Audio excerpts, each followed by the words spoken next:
Ladies and gentlemen, the following podcast is set for one episode. Your host from Columbus, Ohio, is Michael Kirk. Welcome to the Outlaw Mudcast. Hello and welcome to the Outlaw Mudcast, your digital audio dirt sheet for all things Super Show. Less than 1 week from now, as I'm recording this, will be the Bluebell Create a Competitor Tournament. February 24th at Alternate Universes in East Norriton, Pennsylvania. $30 entry fee for the tournament, $35 if you're going to use store credit, store gift card. Still weird. It's going to be a Swiss round tournament, cutting to a top 8. Liger's Den stipulation in the quarterfinals, steel chain stipulation in the semifinals, last competitor standing for the finals. 2020 vision is in effect. Every competitor that's ever won a Create a Competitor tournament is booked for this event. You'll have to play as another competitor. In addition to the tournament, there will be featured matches, championships from DWA. That's the group that plays out of Alternate Universes Holmes in Holmes, Pennsylvania. Matches for championships for Bluebell itself. And, of course, the LFF World Heavyweight Championship will be on the line as challenger practice site Jeremy Steigerwald takes on champion, the Star Maker, Everett Stevens. I know Everett Stevens was on Candy Shop Talk a couple of days ago. I have not had a chance to watch that. Check that out for some words from the champion about the upcoming match. Now, the top story this week, new for this week. Faction Wars 5 Phase 3. Phase 2 has ended. On the last show, I reported that Just Business defeated The Big Picture to make Phase 3. I reported that The Constellation defeated Paradise to make Phase 3. I can now report that The Higher Class defeated Star Maker Productions, and The Collective defeated the New Wool Order to make Phase 3. So, your matchups in Phase 3 will be the Collective versus the Higher Class and the Constellation versus Just Business. Let me give you the matches that will make up Phase 3. As a reminder, each team has 7 players. They drafted 6 singles competitors, 1 tornado tag, and 1 trio. One of the 7 will play all the tornado tag and all the trio matches. The other 6 will play singles matches using their competitors. Each singles competitor has a unique 10 skill, printed 10 skill. There's 1 power 10, 1 technique 10, 1 agility 10, 1 strike 10, 1 submission 10, 1 grapple 10. Every round has had the players on one team play the players on the other team with the like 10 skills. This is no different. There will be random stipulations in this. The pool of stipulations is Ring of Fire, Steel Cage, Steel Chain, Ladder, Table, Liger's Den, and Psycho Circus. There will be no duplicates. So they'll draw from this pool for, say, the Power 10 match, then that's removed from the pool. They draw for the Technique 10 match, remove it from the pool, so on and so forth. These are 1 fall to a finish matches. The winner scores 2 points for his team.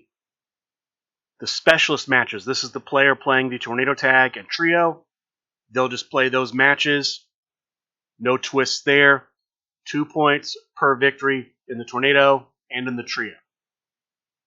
There's going to be a blind competitor matches. Each team will pick 4 players to be in a pool. Of those 4 players, 3 players will be chosen at random. This will be submitted after deck lists are turned in. So deck lists are turned in, then each team will submit 4 players to be potential competitors in the blind competitor match, 3 singles matches. 1 fall for each match, 3 points to the winner of the match. They earn 3 points for their faction. There's going to be the following stipulation pool for that.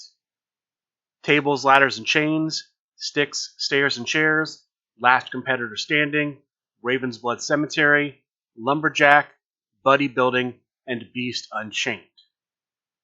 These will be drawn randomly from the pool for each match. Now, there's a twist on the competitors. So each team is going to put in 4 players that could be in the matches. There's only going to be 3. The captain for the other team will pick a competitor. Blind. Won't know who it is because he won't know who the 4 people in the pool are. And say, I don't want him to be one of the people chosen. So, for example, Just Business. Just Business is playing the Constellation. So let's say Just Business blind picks Bob Dunn, Chris Pate, Sean Loeb, and John Polverino to be in the pool for Just Business. If the captain of the Constellation says Bob Dunn gets pulled out, and then the 3 remaining, Chris Pate, Sean Loeb, John Polverino, they will be in the matches. Now, what happens if, same pool, but the Constellation picks Mark Perry? Because, again, they don't know who's in the pool. Then, if they guess someone who is not in the pool, they have to reveal their pool to the other team. And then the other team gets to make a non-random choice. They get to pick exactly who they don't want to face in those 3 matches. That's how that works for every team in the top 4 in this semifinal round in Phase 3. For other matches in Phase 3, they will also have stipulations. There will be a large stipulation pool. The captain from each team will submit a stipulation that they do not want to be in the pool. That stipulation will be removed unless multiple captains pick the same stipulation. If that happens, the stipulation is guaranteed to be in the pool. Other matches in Phase 3, there's going to be a tag team match, a 2-player versus 2-player match.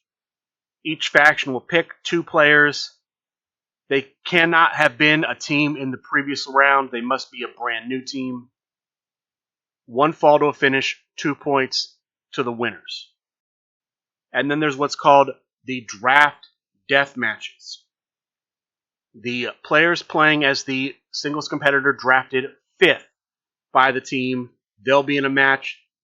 The players playing with competitors drafted as the last singles competitor will play in a match. Random stipulation, 1 fall, 2 points to the victors. That is the way I understand Phase 3. This is what was reported on Talk of the Universe. I'm just standing by their reporting.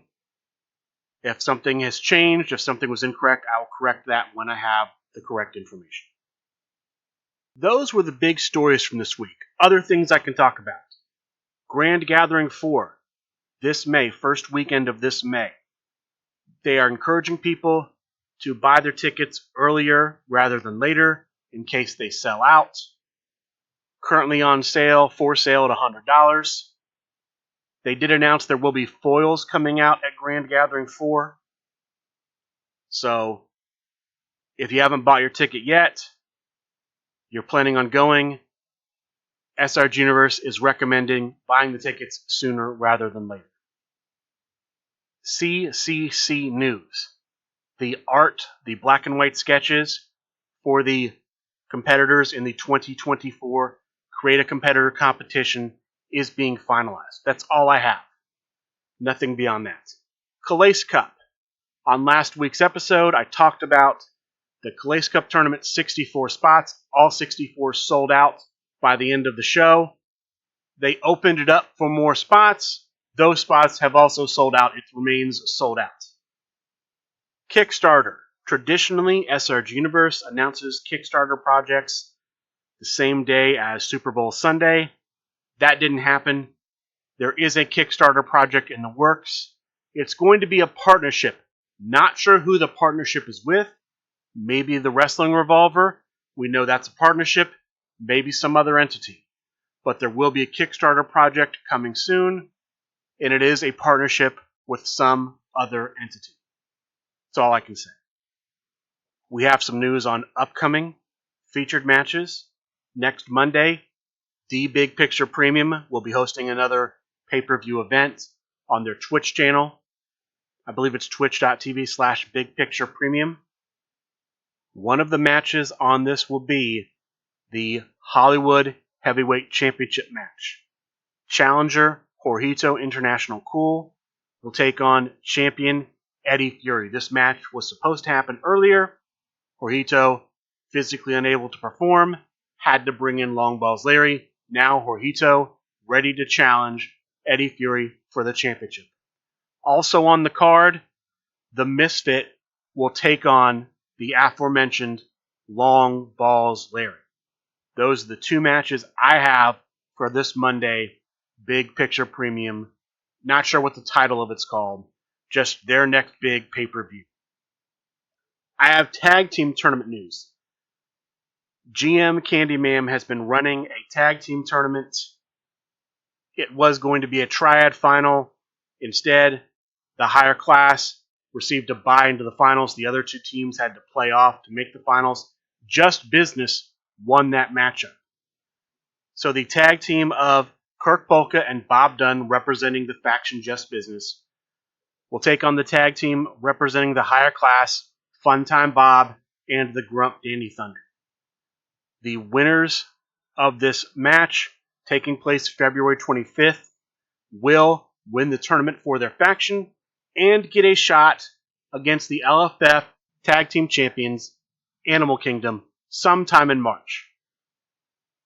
But the finals of the tournament, February 25th, that's a Sunday, so likely during Sunday night fights, but I haven't heard anything official on that front. We also, February 27th, that is a week from Tuesday, have a match for the Tri-State Tag Team Championship. The champions, Lords of New York, will face challengers, the Italian Bombata and Google Docs Dan. After this, there are no contenders lined up. Candy Ma'am is looking for people to throw their hats in the ring, say why they should get a shot at the Tri-State Tag Team Championship.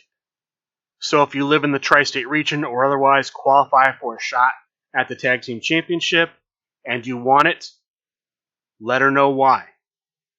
She's looking for people to make the case for themselves as contenders for the championship.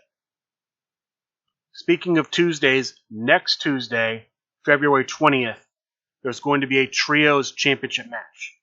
The Grump, the current Trios champion, will take on challenger, the prize fighter, Simon Davin. Not sure where this is going to be, but Tuesdays, probably after the dojo, twitch.tv/srguniverse, for this match and for the LFF Tri-State Tag. No guarantees, but that makes the most sense.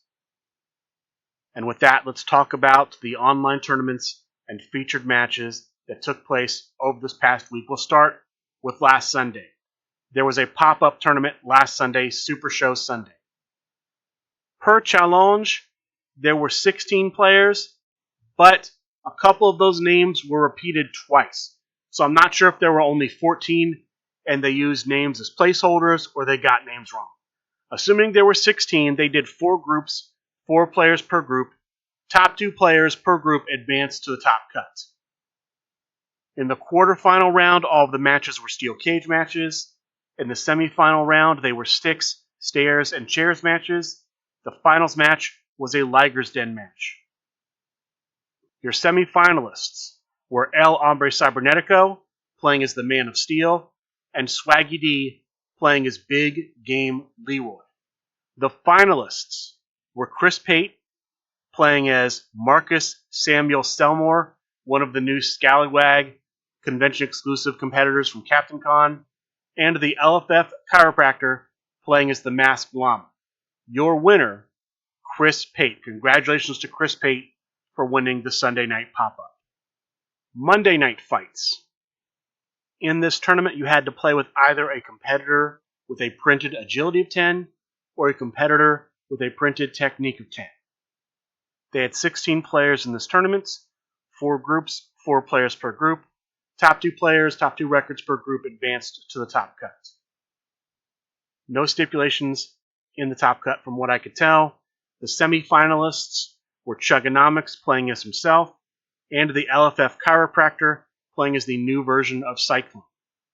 Your finalists were Chris Pagillo, the Italian Bombata, playing as Ra Ra Perry, and Carlos Lumbre, El Hombre Cybernetico, playing as Quadruple H, with the winner, El Hombre Cybernetico. Congratulations to him for winning Monday Night Fights. Next Monday Night Fights is going to be an old school event. You must use one of the old school competitors in the event. You have to play as someone from the first run or the second run. This is going to be a free event because they reached a Twitch subscriber goal. If you do want physical prizes, you will have to make an order for physical product. Otherwise, I think it's just going to be gift card pricing. Not 100% on that. But that's what's going on this Monday night coming up, the 19th. The next big online thing from this past week, a match to crown the number one contender for the United States Championship. It's a triad match. Piglet playing as Neptune versus the dude Sean Steiner playing as Jexy versus Split playing as himself. This match goes to Crowd Meter 1. The winner at Crowd Meter 1 getting a shot at the United States Championship, Split. After the match, Split, a member of Star Maker Productions, reveals that he is also a member of the new Darby Order, putting two new Darby Order members, because the dude is also a member, against Piglet. So Piglet, once again, in a secret 2-on-1 match. Split reveals that the reason he can be in multiple factions at once is because he has multiple personalities. I don't know how the mechanics of that work, but that's what he said. That's what's going on. Thursday, we have Chibi's Thursday Night Fights. 16 players. 4 groups, 4 players per group. Top 2 records per group advance to the top cut. The stipulations in the top cut are New York Rules in the quarterfinal round, Beast Unchained in the semifinal round. The finals is a main event stipulation match. Your semifinalists were Matty Bar 1 as Luna Hallows and Coach Brad as Danhausen. Coach Brad, I believe, declared himself to be third because Matty Bar 1 did not show up for the third place match. Could be wrong. The finalists, Alec Ventresca playing as Raven, Carlos Lumbre playing as Quadruple H. The winner, Carlos Lumbre. Congratulations to Carlos Lumbre for winning here. This is his second win this week. His third top 4 this week. Very good week from Carlos Lumbre. Friday, we have a Deep South Championship match. It's a Raven's Blood Cemetery match. In a Raven's Blood Cemetery match, in addition to the normal way of winning by pinfall of submission, there's a special finish when one player ends a turn with no cards in his hand and no cards in his discard pile, all 30 in the deck. He loses via special finish. So Burial strong in this format. We have the challenger, Sean Carter, who had a great showing at Sunshine SmackDown, earning him this shot playing as Bandersnatch, taking on champion Harvey Luster playing as Anastasia Morningstar. This match goes to Crowd Meter 1. The story of this match, Harvey Luster dominating on turn rolls. And at Crowd Meter 1, he wins via special finish. He hits the finish on Sean Carter. Sean Carter has to bury cards every time he makes a breakout roll. He gets infinite breakout rolls in this stipulation. He breaks out when he rolls his 10, but after 3 unsuccessful breakout rolls, he has no cards in his hand. He has no cards in discard pile. He can't win. And so Harvey Luster wins via special finish. The next contender for the Deep South Championship, the man behind Ron Talks Tabletop, Ron Rumble. Mr. Rumble gets the next shot at the belt held by Harvey Luster. Again, congratulations to Harvey Luster for a successful defense. Speaking of Harvey Luster, I've been asked to report on a locals tournament from Miso's Game Room and Collectibles in Louisville, Kentucky. Harvey Luster's Ladies' Night. 9 players, 4 rounds of Swiss. Top 3 in this tournament were: in third place, Austin Juan, a.k.a. AKW Root Beer Guy. He was playing as Lauren Santiago. Second place, Harvey Luster, playing as one of his favorites, the original Sage the Wiccan Witch. And the winner of the tournament, playing as Captain Connie, Moxie. Congratulations to Moxie for winning the Harvey Luster Ladies Night Tournament. We also had, from the Cheetah, a tag team tournament, standard tag team tournament, the Art of Tag Tag Team Tournament. This is something he's looking to run weekly, perhaps bi-weekly, fortnightly, maybe more accurately.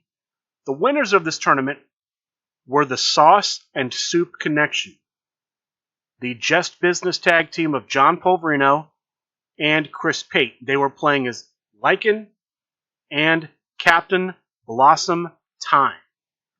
Again, another Captain Con Scallywag exclusive. I have no details about this event other than the winners. If I'm able to, I will report more information when I get it. Right now, though, the winners of the first Cheetah Art of Tag tournament, the Sauce and Soup Connection. Speaking of Cheetah tournaments, I reported last week that Cheetah is going to be running a 6-man tag team tournament. As I'm recording this on Sunday the 18th, today is the deadline to submit your entry to say you want to sign up. Slight rule change. In addition to the T50, I mentioned that the Super Sidekick line and the Legendary Dive line were going to be restricted in this tournament. I thought they were going to be T50. If one player ran Super Sidekick, the other couldn't run another card in the Super Sidekick line or in the Legendary Dive line. There's a slight change. Each player can run one card from the Super Sidekick line, one card from the Legendary Dive line, no more. So each partner can run no more than 2 from those 2 lines. 1 from the first line, 1 from the second line. That's the limit. Back to the tournaments from this past week. We have a pop-up on Saturday. The Down with the Sickness pop-up. 12 players, 3 groups of 4. Top 2 records per group advance to the top cut. 2 players get a bye into the semifinal round. The other 4 paired up in singles matches. Winners of the singles matches make the semifinal round. The stipulation in that opening round was steel chain. The semifinal round stipulation, Liger's Den. The finals match, last competitor standing. Your semifinalists were Sean Loeb as the Collector Sean Loeb and Coach Brad as Danhausen. The finalists were the GOAT Brock Smith playing as Little Guido and Hold the Line Harry playing as Fire Flash, with the winner, Hold the Line Harry, as Fire Flash. Congratulations to Hold the Line Harry for winning the pop-up event. This brings us to Sunday Night Fights. There were only 2 matches on the card for Sunday Night Fights. The opening match was the first match in the Trios Contender Tournament. As a recap, 4 people were picked to be in this tournament. The Big Guy, Commissioner Drew Madsen, C-Mac, a.k.a. Prince Butters, and Bobby Ohio. The first match would be the Big Guy versus Drew Madsen. The second match, C-Mac versus Bobby Ohio. The winners of those 2 matches will face off. The winner of that match gets a shot at the LFF Trios Championship at the Grand Gathering. The other 3 men will get shots at the Trios Championship. The loser of the first match gets one in March. The loser of the second gets one in April. The runner-up gets one in May after the Grand Gathering. The first match of this tournament, the Big Guy playing as Brony Coven versus Drew Madsen playing as Bug versus everyone. This was a well-contested match. It ends up going to Crowd Meter 1. The winner at Crowd Meter 1, who will be playing for a shot at a championship match at the Grand Gathering, is the Big Guy. Congratulations to the Big Guy for moving on.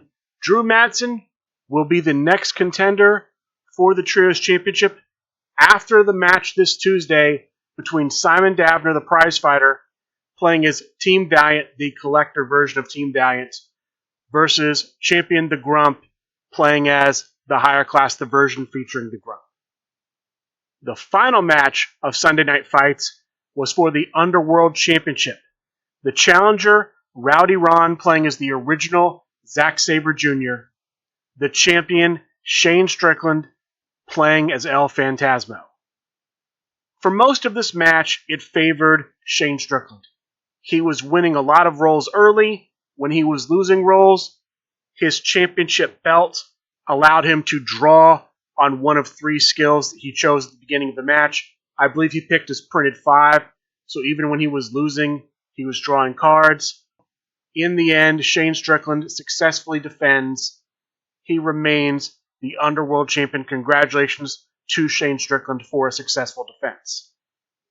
During the post-game coverage of Sunday Night Fights, the prizefighter Simon Dabner, part of the announce team, talked about the Bluebell Create a Competitor Tournament coming up February 24th. 2 new bits of news. We may see the Intergalactic Championship, currently held by the Tartan Terror, defended. We may see the Triad Championship, currently held by Carlos Lumbre, defended. Nothing is certain, but those are on the radar as potential matches at the Bluebell CAC tournament. As far as other online events coming up, nothing is currently posted on supershowthegame.com. It has been announced that there will be an old school event on Monday night. You must play as a competitor that was released in either the old school Wave 1 packs or the old school Wave 2 packs. We know that's happening. You just can't sign up for it yet. Look for that to show up on supershowthegame.com sometime Monday. Thursday night, expect an event. They usually run one. Dojo Tuesday night, twitch.tv/SRGuniverse. With that being said, that is going to do it for this week's episode of the Outlaw Mudcast. I would like to thank all of you for listening, and good day.